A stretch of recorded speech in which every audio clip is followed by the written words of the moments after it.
You're listening to Women's Media Center Live with Robin Morgan.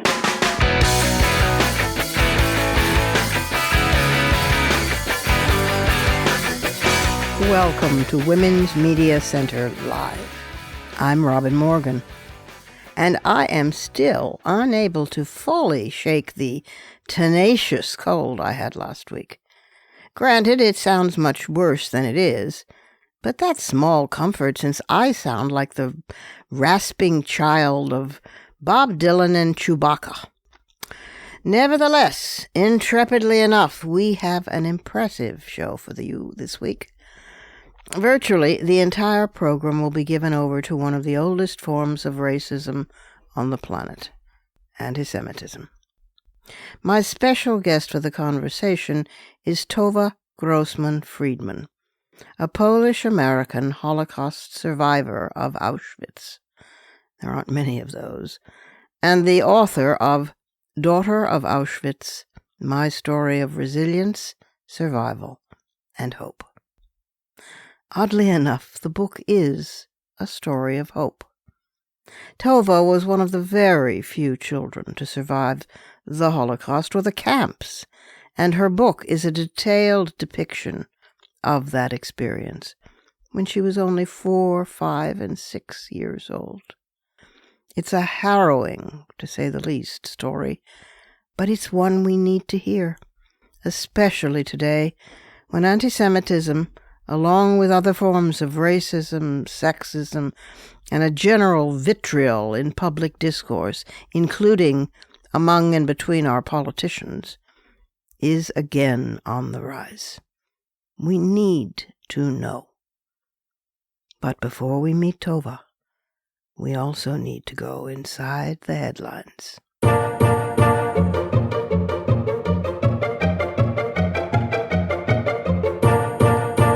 I'm not going to attempt, as I usually do, a historical summary of antisemitism here, nor a current news summary of it either, no more than I would for the vast subjects of any racism or of sexism itself.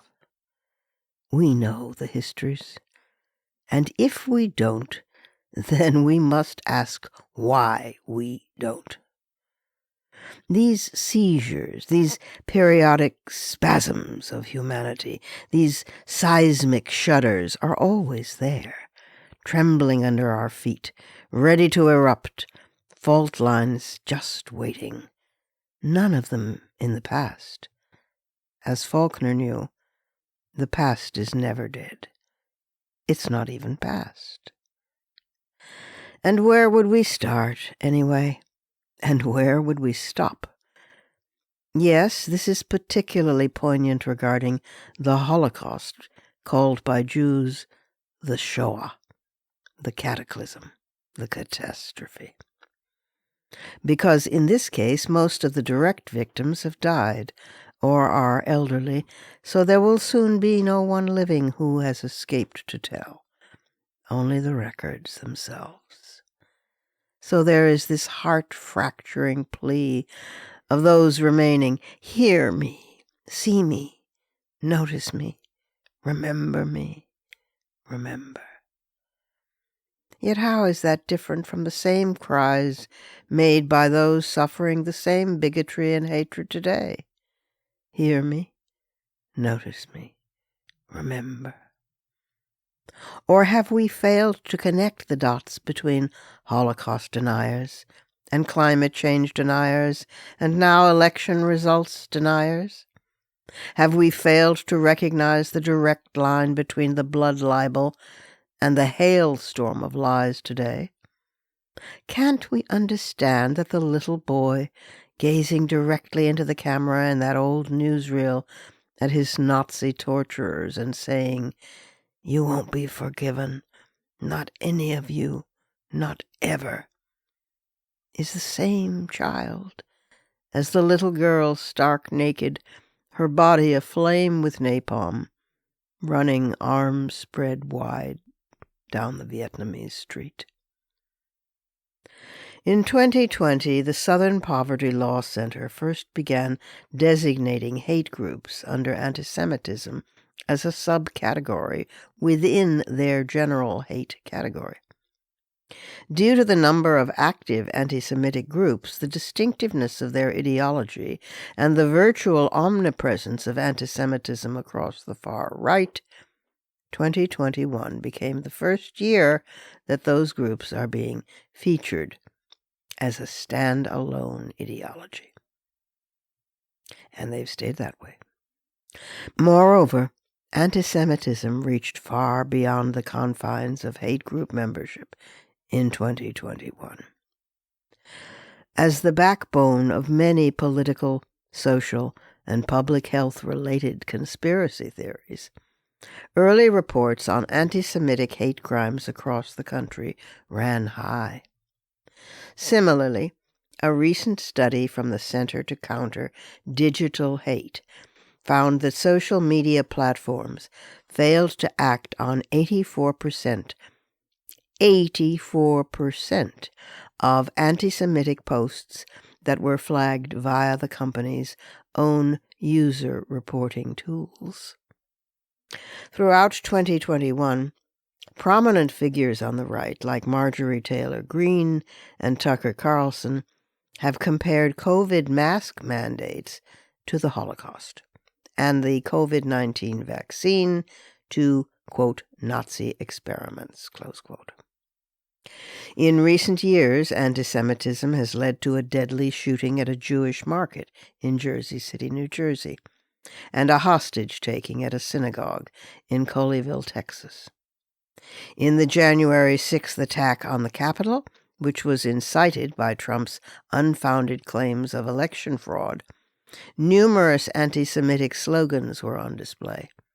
One protester who breached the Capitol wore a sweatshirt that read, Camp Auschwitz, and Work Brings Freedom, in German, Arbeit macht frei, the slogan over the gate to Auschwitz.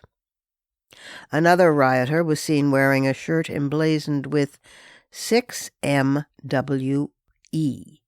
which stands for 6 million wasn't enough, implying that more Jewish people should have died in the Holocaust. We say we'll remember. We say never again. But then we get distracted. Something minor, some convenient anesthetic, or perhaps its opposite, something melodramatic, sets us off course, and there are so many such things. Life's full of them. Besides, self-righteous superiority feels good. Rage feels good. Even contempt can feel bizarrely satisfying. Certainly these have an energy more seductive than such comparatively delicate sentiments as compassion or empathy. So we don't recognize it when the same masquerade plays out differently, as in the murders of praying parishioners at Mother Emanuel Church in Charleston, South Carolina in 2015. But we also forget when it's played out identically, as in the mass killings at the Tree of Life Synagogue in Pittsburgh, Pennsylvania. Because it's always different, and it's always the same. Phnom Penh, Treblinka, Rwanda, Watts, Sudan, Armenia, Bergen-Belsen, Congo, Hiroshima, Bosnia, My Lai, on and on it goes.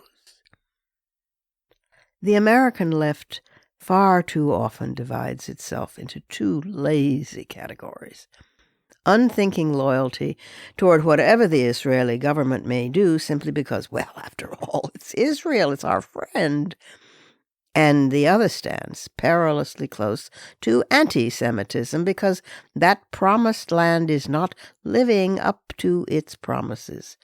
The Jill Stein analysis of foreign, or for that matter, domestic affairs, is simplistic at best, moronic at worst. Both confuse Jews with Israelis. Trump does that frequently, and confuses both with converts like his daughter. To me, while it remains an astonishment that any people who have suffered so much could ever inflict suffering on another, a number of visits to Palestine, Israel, and working with both Palestinian and Israeli women have taught me tragically otherwise. Like, for example, after the shooting in the streets and the bloodied cobblestones, the women and children are forced to kneel and clean the intersection. Wait, where is this again? In the Warsaw Ghetto, scrubbing the blood of rebellious Jews, as we learned. Or in the Gaza Strip, scrubbing the blood of rebellious Palestinians, as I saw with my own eyes. But I digress. I am the child of an assimilating mother and a vanished father who spent his life mourning his father dead at the hands of the Nazis. When we see, as we do every day in this country now, the rising tide of Nazi graffiti, along with the commonplace, everyday racist slurs and woman-hating slogans, I know enough to fear.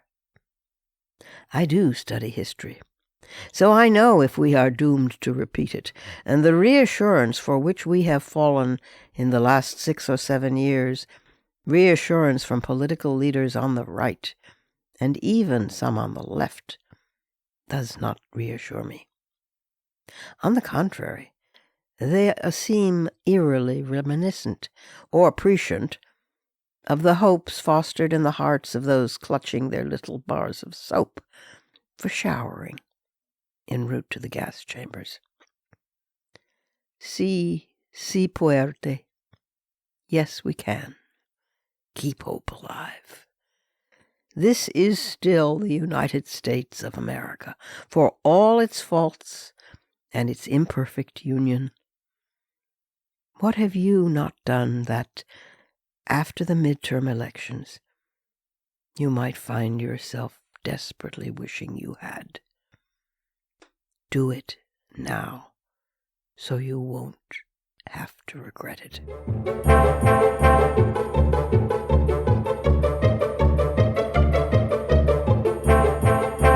We need to take a short break here, but then we will be back with an in-depth conversation with Tova Friedman, author of Daughter of Auschwitz. So stay tuned.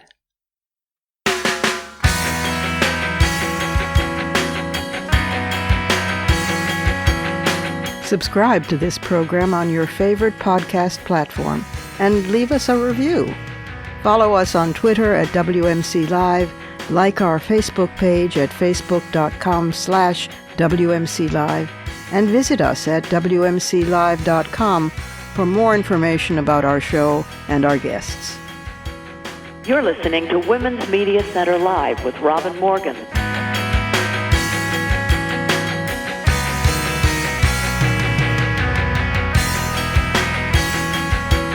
My guest for today's conversation is Tova Grossman Friedman. She was born September 7th, 1938, in Gdynia, Poland. When she was only 4 years old, she and her family were transferred to a ghetto, then to a labor camp, and finally, in June 1944, to the Auschwitz-Birkenau extermination camp. There she would somehow barely survive, despite starvation, and also she would survive a trip to the gas extermination chamber itself on October 7th. When the Germans left the camp in January 1945, they forced the remaining survivors to go on a death march. They wanted to leave no witnesses. But Tova and her fiercely protective mother managed to hide between the corpses left behind in the infirmary, and they were finally freed by the Red Army on January 27th, 1945.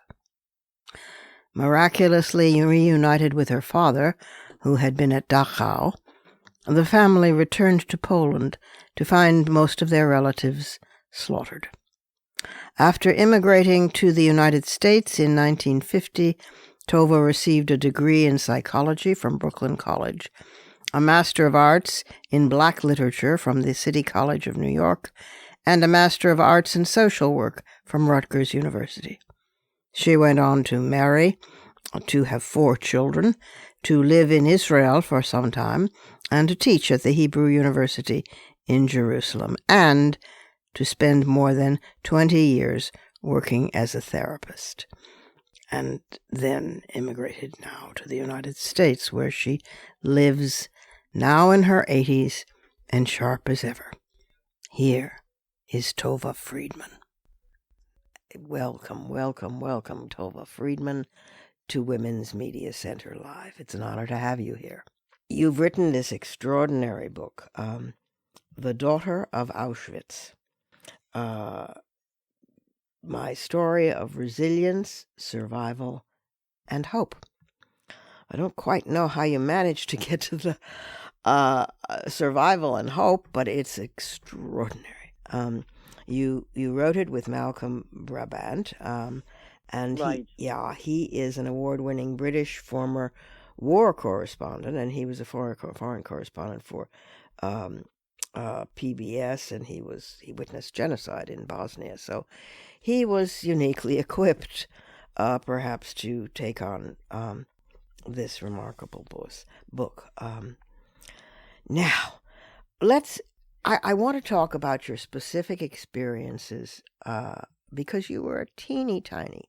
You were 4 and 5 and 6 years old, and you're one of the very few children to survive the Shoah, the Holocaust, and to come as close as you did into the gas chamber and survive it is pretty amazing.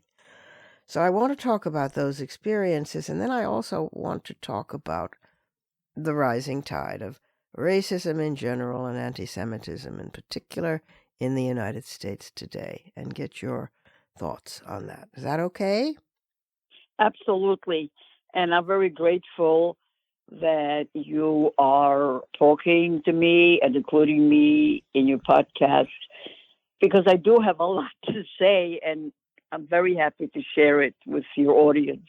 I'm very glad that you are. You should know from the get-go that my paternal grandfather died at Auschwitz. Oh, wow. Yeah, and I never knew him, and in fact, I never knew my father's family until fairly recently in life. But I do know that he died at Auschwitz, and that the family had to flee. Well, let's ease people in with a relatively everything's relative, mild opening. That I have so many flagged pages in your book. This one is just filled with irony, because it's some years ago. You couldn't remember exactly when the German government in Berlin actually sent you a check for $2,000 in payment for your slave labor at the labor camp. I mean, Exactly. Holy crap! Oh, I can't tell you. I just went to a sort of a meeting in New York City last week. Yeah. About the reparations. Yeah. And how they they were like the reparations, and it was very difficult because many Jews refused to take the reparations. Yeah. And because what is this, a payment for destroying our people, our life? I know. But then the decision was, okay, let's take something. It's not forgiven, it's not forgotten, and it's not a payment.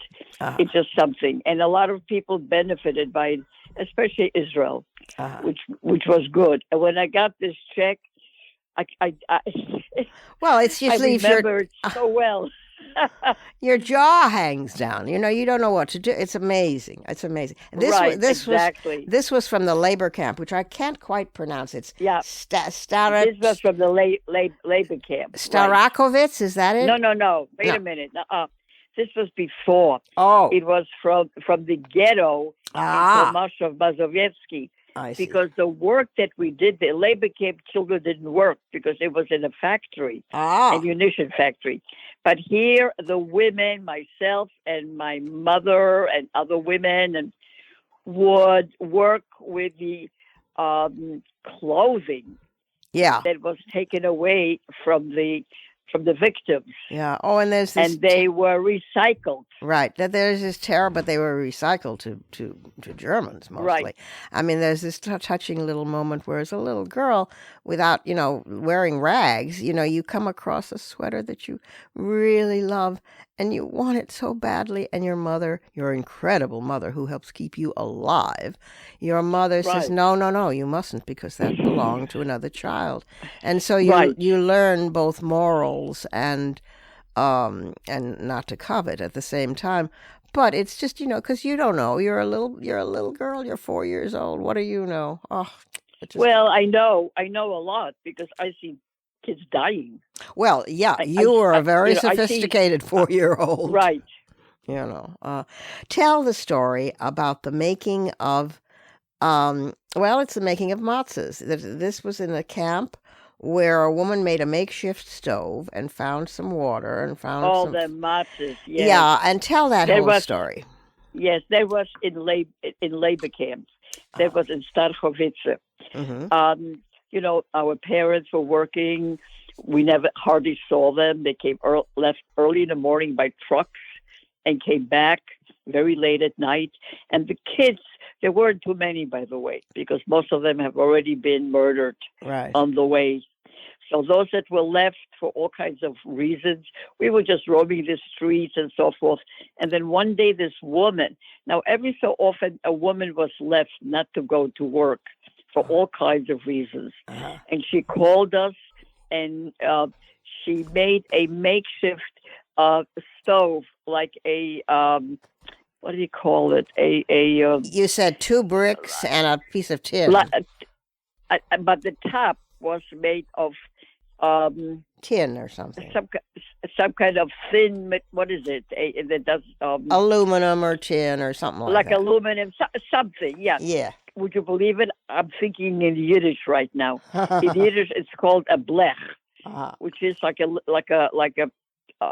material that doesn't burn, but it's very thin and very hot. Yeah. And she gave us some flour and she gave us some water, and this were her instructions after she demonstrated. Put the flour and the water together and knead it like clay. That we didn't know what clay was. Right. And do it fast. And I remember thinking, I'll get killed if I don't do it fast, because I could almost feel the guns that were pointing at me from the soldiers that were on the lookout, watching us constantly. And when it was flat, she says, flatten it out. So we flattened it out with our little fingers, and then she gave us each one a fork, and she said, make holes quickly. And my thought was constantly, oh my God, I can't do it fast enough. And then it was nice and flat with holes in it. She put it on top of this makeshift hot plate stuff. Aluminum or stove. And it only lasted a little bit because there was newspaper were burning. There was no wood. And it was done. It was, I remember, very brittle. And she said, don't eat it. That was the worst thing in the world. We were starving. Yeah. And I kept it until my parents came home at night. And when I gave it to my mom, she looked at it, and then tears came, and she said, "Oi, it's Pesach." She said in Yiddish, "Oh, it's Passover." It's Passover, and she thought it was. I never knew what that was, by the way. But she started crying. Yeah. Oh my God. Well, I guess we're ready for the stronger stuff. Okay, you were put in the ghetto. You had been born, as I mentioned earlier in the intro, in Gdynia, Poland, and it's near to Danzig, and then you lived in, how do you pronounce it? Tomaszow, Mazowiecki, because they're two different. Yeah, Tomaszow.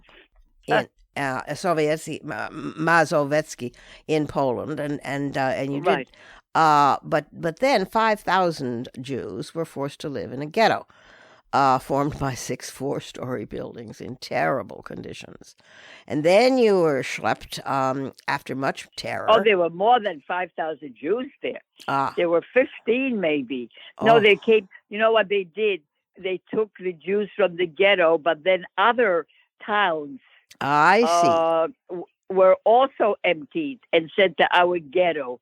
People were being moved around constantly from one place to the other. The aim was the complete eradication of Jews from Poland. Am I correct? Exactly. Yeah. So the population of the ghetto, of course, decreased due to starvation, exactly. and shootings, deportation, and starving to Right. death. Your father made you hide in a crawl space above your home ceiling. No, that's a different time. Sorry. No, this is in Starovich. I know I'm collapsing things for. That's all right. That's okay. For brevity. It's all the same thing to keep me alive. Yeah, exactly. And keep me alive. There you were in the crawl space in the ceiling, and they actually aimed at the ceiling and shot, and the bullets just missed you. And they were and my mother had her hand on my mouth so tightly that for weeks afterwards I had black and blue marks from her fingers. Yeah, she was a fierce defender of you, and of course, traumatizing though her care was, it did keep you alive. There's just that. And nevertheless, because of all this, by the time you were five, my God, your father had been deported to Dachau, and you and your mother to Auschwitz-Birkenau. Right. Now, when you arrived on a Sunday in 1944 in Auschwitz-Birkenau, you were not, and this was unusual, killed on arrival. You were shaved, you were tattooed with a number, and you were... A little bit later. I was tattooed later. I see. But it's okay. I was shaved almost immediately and tattooed afterwards. I see. And of course, each of these things were dehumanizing and degrading and terrifying. I mean, just the sheer trauma alone, I do not know how you survived it. You were then kept contained in the Kinderlager, or the children's camp, and you would go on to survive starvation and a trip to the gas chamber on October 7th. Now, talk about that. That was apparently the one day that the chamber's mechanisms happened to malfunction. We don't know that. We don't know that. You hypothesize it because maybe other prisoners had detonated an explosive in the chamber. There were lots of theories why this time it didn't. Lots of theories. And Malcolm tried to find out. People don't know. You see, that's the problem about the war. You have witnesses. Yeah. But nobody wrote anything down. Yeah, of course. So it's who had paper and pencil didn't have anything. But tell about going in there and stripping your clothes off and waiting and assuming in the mind of a 4 or 5 year old, that I'm about to be killed. Just assuming that. Right, absolutely. But you see, if you are born into that type of culture, since I was 1 year old when the war broke out, I know nothing else. And I thought I saw other barracks were emptied. And I know that they were going to the crematorium, to the gas chamber. Kids knew everything. Sure. They always do. That, so we thought, oh, well, it's our turn now. And I went with other children thinking, well, okay, that's what it is. And then when we stood there naked, freezing, oh my God, it was so cold. We huddled together, and they gave us some kind of rags. They weren't real towels, something to sort of.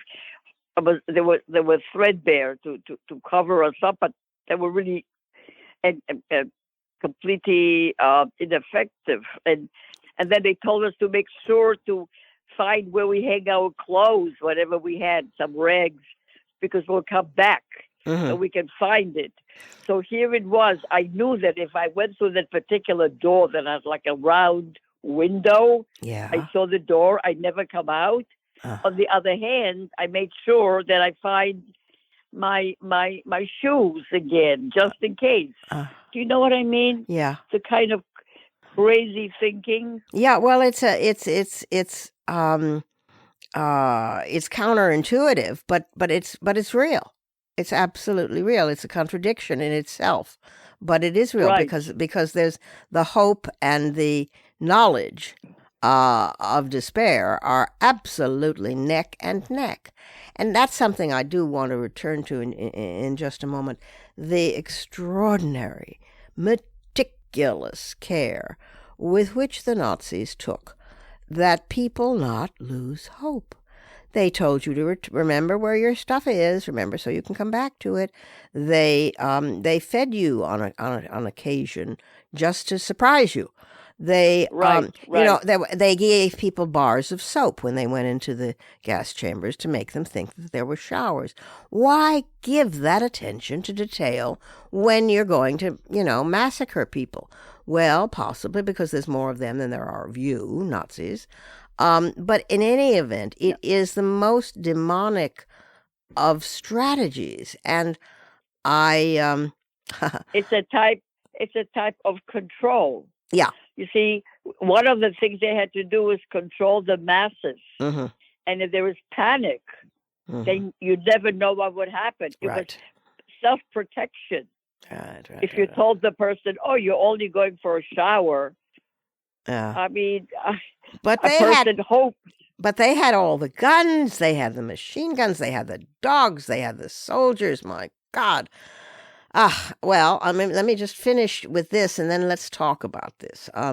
You and your mother, when the Nazis finally left the camp in 1945 in January, and they were going to force the remaining survivors to go on a death march because they didn't want any evidence. You and your mother hid between the corpses in the infirmary, and were freed by the Red Army in January of 45. Talk about that. Hiding under a corpse. When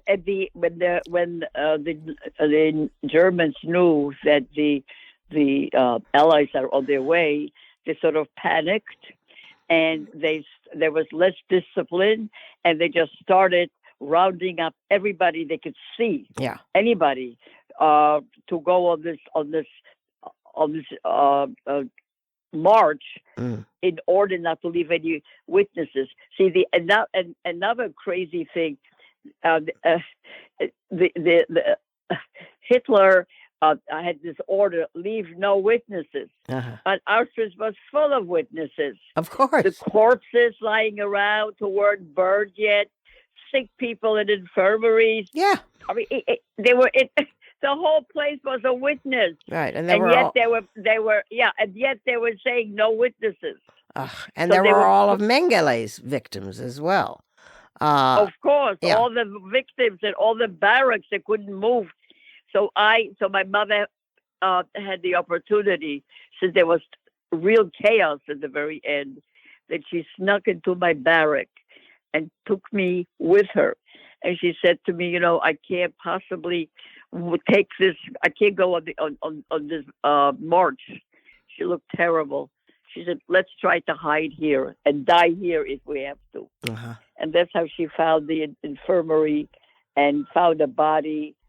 And she tucked me in. And she found another corpse. But there you were, lying under a corpse this tiny child next to this cold body, and just not moving. Exactly when right. You could hear the boots come closer, and you could hear them move. Exactly. And she told me not to breathe in such a way that the blanket would be moving. So I breathed into the floor. Oh, my dear child. And when somebody stopped, because I didn't see him because I was covered up, I heard the boots stop on my bed because they were examining corpses.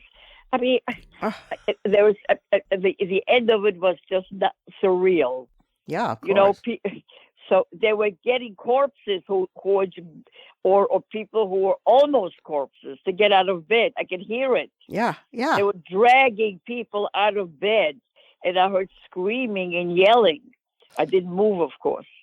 And then when the boot stopped by my bed, I didn't move and passed out to the next bed. What discipline this little child had. And your photographs of you are so sweet. They're utterly enchanting, and you had a spine of steel. When you finally were liberated, there's a whole section of the book about that, and how your family amazingly was reunited first in Poland, and then you went to Israel, and now, of course, you are First I came to America. Okay, sorry. Right. No, I came to America. I got married. I had children, and all, right.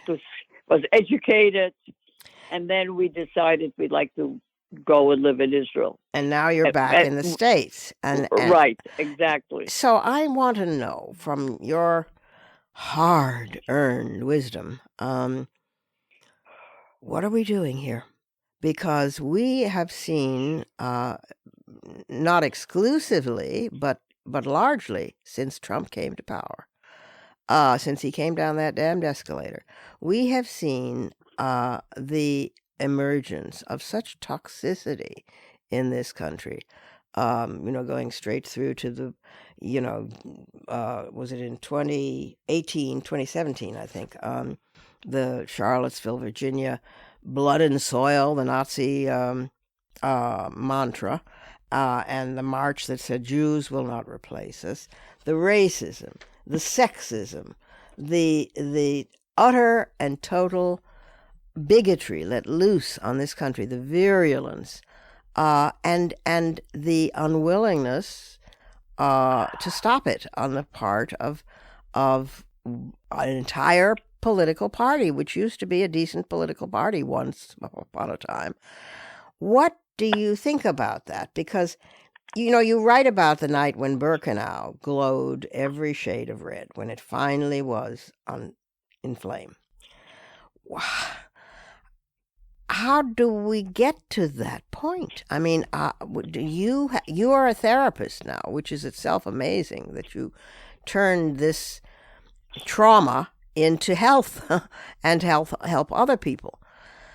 What do you have to say about this? Well, it's first of all, I don't like to blame any political parties. Mm-hmm. I think that this is, I don't know what it is here. Is it in humanity? Somehow, is it just a thing of humanity? Yes, I do. I think we have lost our inner spirit, our mental health. There's a lot of fear. There is a lot of anger. And another thing is, when people are unhappy, they find a scapegoat. Oh, sure. Scapegoating is the oldest profession. Yeah. I mean, really, we've been scapegoating in Germany. Look, one of the reasons this could happen in Germany was because they were in terrible psychological and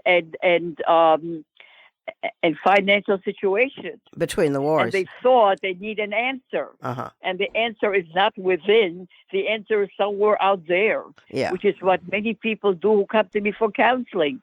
Uh-huh. When they don't look at themselves to find the answer, they blame their husbands, their mothers, their fathers, their bosses. They externalize it. Externalize it. Yeah. And this country, I don't know what is going on. They are externalizing some unrest and some unhappiness. Well, for one thing, I mean, I do think, sure, I don't like to demonize anybody either, but I do think that Trump, in effect, his candidacy gave permission. I think that he gave permission to people to crawl out from under the rock, if you know what I mean, because he said these things openly, and they didn't have to hide it anymore. So they could kind of run with their flag. They could. No, I don't want to talk. Yeah, I don't want to do that. Okay. Because then you go to why is there anti-Semitism in France? Do you know most Jews left France? Do you know Israel is now almost a French country? Oh, I'm not saying, yeah, right. No. I'm not saying anything like that. I'm not saying that it's a uniquely American phenomenon. Oh, no.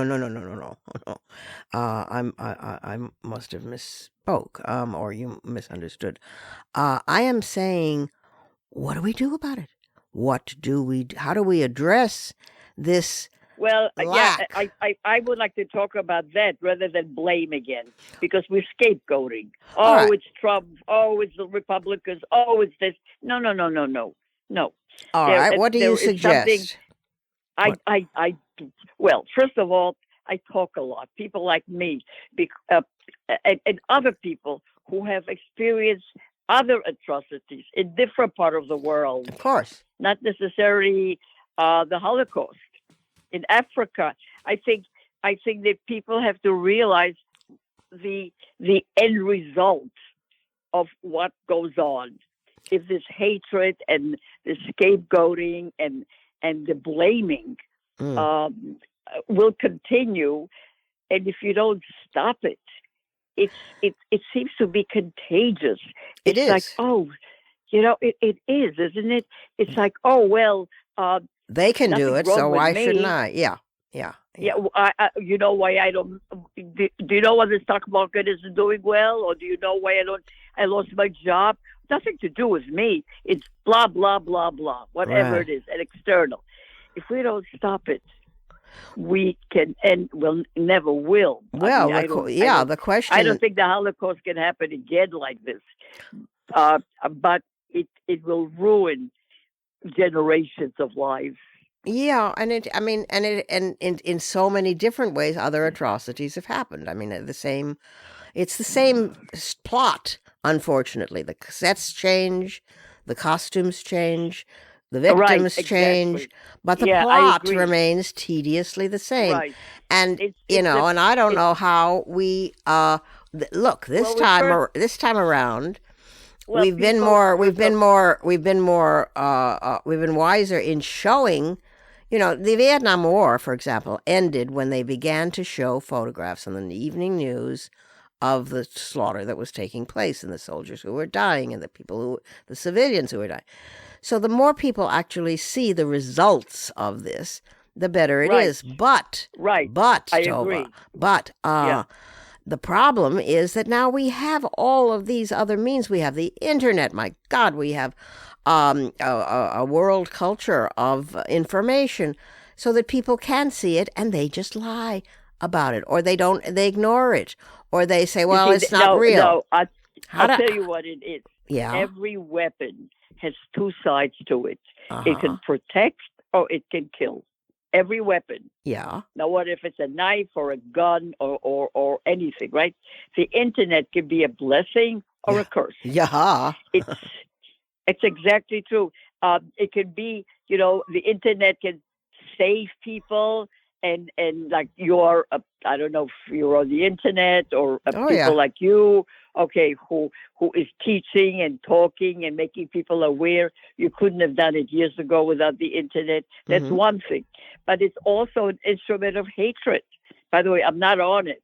I don't want to hear the hatred. Yeah. I am on TikTok that my grandson put me on. And he says I get a lot of hate mail, but he doesn't show it to me, and I don't want to see it because I don't want to, I don't want to pollute my soul. Well, you've been pretty amazing. You write that you didn't follow. So what I'm saying is we have to use all our means.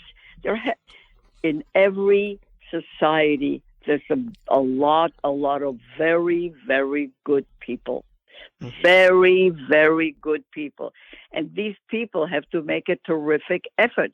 Like, listen, I heard about this guy. I don't know him. I never heard him. I just heard about him two days ago, about this guy who sings anti-Semitic songs.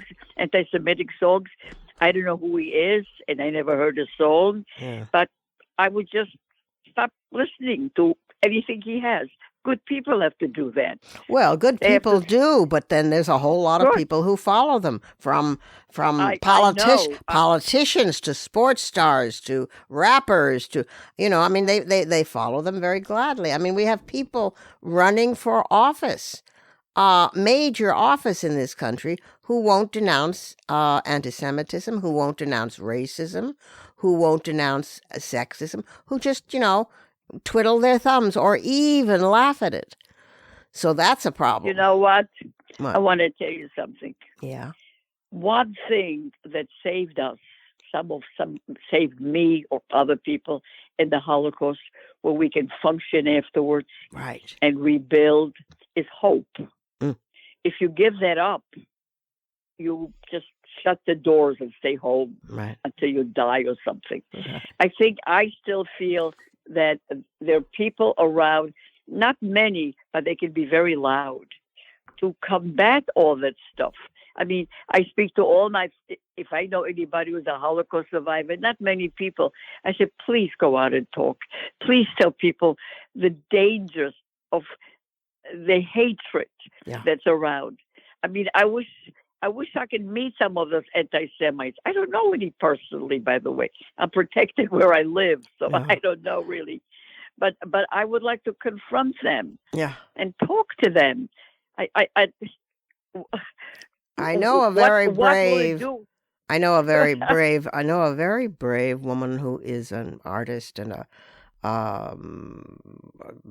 filmmaker, and who happens to be Muslim, but who has done a series of documentaries with the ultra right, the white hate, called White Hate, and she's taken them on one by one and had serious conversations, and she's turned them around. Now I love that. Yeah, but I said to her at one point, but we can't do this one by one. We'll never live that long.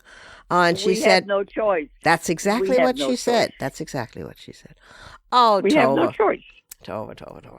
Now you doing it, you're the only thing that I don't want to criticize you, and I don't think you should point fingers, because then you're joining the scapegoating. I don't care if you're right or you're wrong. No, it's not. I don't know. Yeah, the only difference I would point out, just for accuracy's sake, is that there's a difference, serious difference, between scapegoating and between accountability.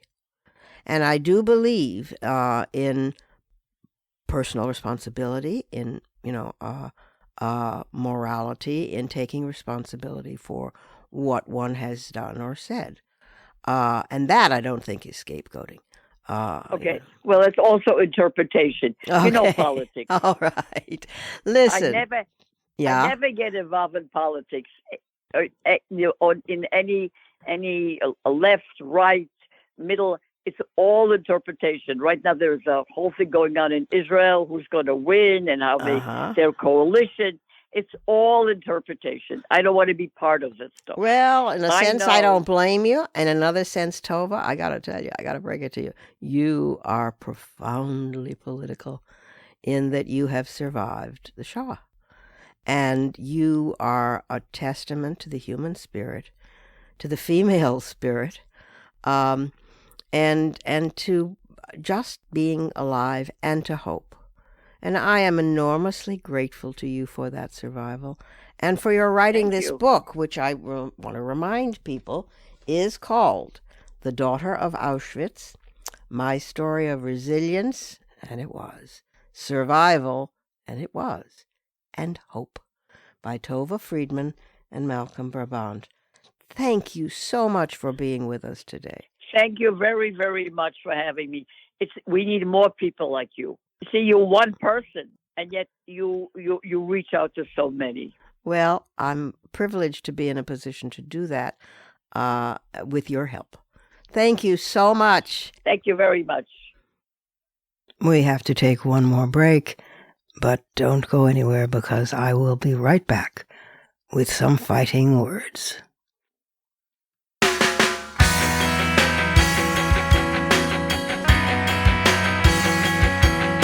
The Women's Media Center, founded in 2005 by Jane Fonda, Gloria Steinem, and myself, is a progressive, nonpartisan, nonprofit organization working to make women visible and powerful in media. You can learn more about the WMC at womensmediacenter.com. You're listening to Women's Media Center Live with Robin Morgan.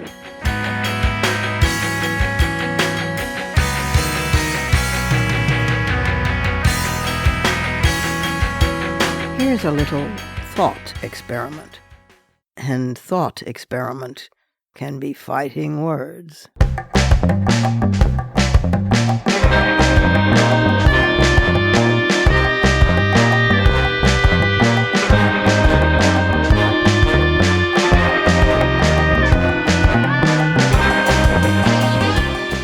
I've said it and said it and said it. Vote as if your life depended on it, because these days it actually does. Think of the vote as the mezuzah or the cross or the crescent above your door. It protects you. So vote. Imagine the vote doesn't exist, or it exists but only for white people. Or it exists but only for male white people, or it exists but only for male white property-owning people, or it exists but only for free male white property-owning tax-paying people, only 6% of the population as in 1789. Now you want it? Say it doesn't exist for you because you're black. In some parts of the country, that's still called Alabama. Say you're a black male who gets it and then has it snatched away from him, the vote, that is, in 1792 in Pennsylvania and New Jersey. Say it's around 1828 and laws change in favor of what's termed universal suffrage. Oh, that sounds so great. But oops, no. That is, non-property holding white males can vote in the majority of the states. Say it's 1870, and black males can now vote despite any, quote, previous condition of servitude, except that, 1, it isn't true, and 2, it betrays all women. Say it's 1887, and you're a Native American who can now finally vote, but only if you dissociate yourself from your tribe. Say it's 1920, and women, more than half the population of the United States, are finally guaranteed the right to vote, except that the same restrictions blocking non-white men from the ballot now block non-white women. Say it's 1943, and Chinese immigrants this late win citizenship and the right to vote. Say it's 1948, and Arizona and New Mexico are the last states to extend voting rights to Native Americans. Say it's 1961, and Washington, D.C. residents can finally vote for president. Or it's 1964, and the poll tax payment is prohibited when voting in federal elections. Or it's 1965, when the Great Voting Rights Act passes. Say it's 1971, when in response to Vietnam War protests, adults age 18 through 21 win the right to vote, arguing that soldiers old enough to die for their country in Vietnam are old enough to vote. Say the 1972 residence jurisdiction requirements are finally prohibited by the Supreme Court, or 1986 U.S. military and uniformed services, merchant marine, and citizens abroad or on bases finally win the right to vote. 1986. Vote as if your life depended on it, because it does. Make it a value-added vote. Between now and Election Day, connect with one person, only one, to make sure they get to the polling place too. See if anyone is old or ill in your building or neighborhood and needs help getting to the polls, and if so, take them. Don't even think that it doesn't matter, or who cares, or what can one vote do, or why should I lower myself to be part of the system. You are the system, kiddo, and the system is what you make of it. So listen to the echoes of spirituals and the screams from people holding hands while water cannons are trained on them, and then tear gas and truncheons and bullets. on immigrants seeking freedom and refugees seeking peace, on those who were jailed and beaten, raped, force-fed, interned, on those who built this country, its plantations, its railroads, its highways, its skyscrapers, its White House. And go vote. Vote because your life depends on it. Those are my fighting words. Add yours on Twitter. And remember to tag us at WMC Live and use the hashtag #FightingWords.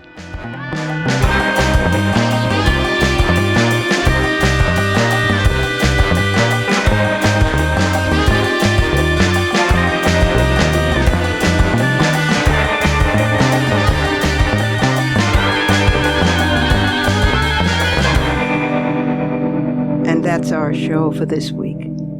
You can follow me on Twitter, Facebook, and now Instagram at @TheRobinMorgan, and you can check out my blog at robinmorgan.net and find my latest book of poems, Dark Matter, and my brand new novel, Parallax, wherever books are sold. Opinions expressed on this program do not necessarily represent the Women's Media Center. Here's the family for Women's Media Center Live. Executive producer as well as founding and sustaining sponsor Regina K. Scully, WMC president and co-executive producer of this program Julie Burton. I'm Robin Morgan, your producer and host. Thank you for being with us. Join us again next time on Women's Media Center Live.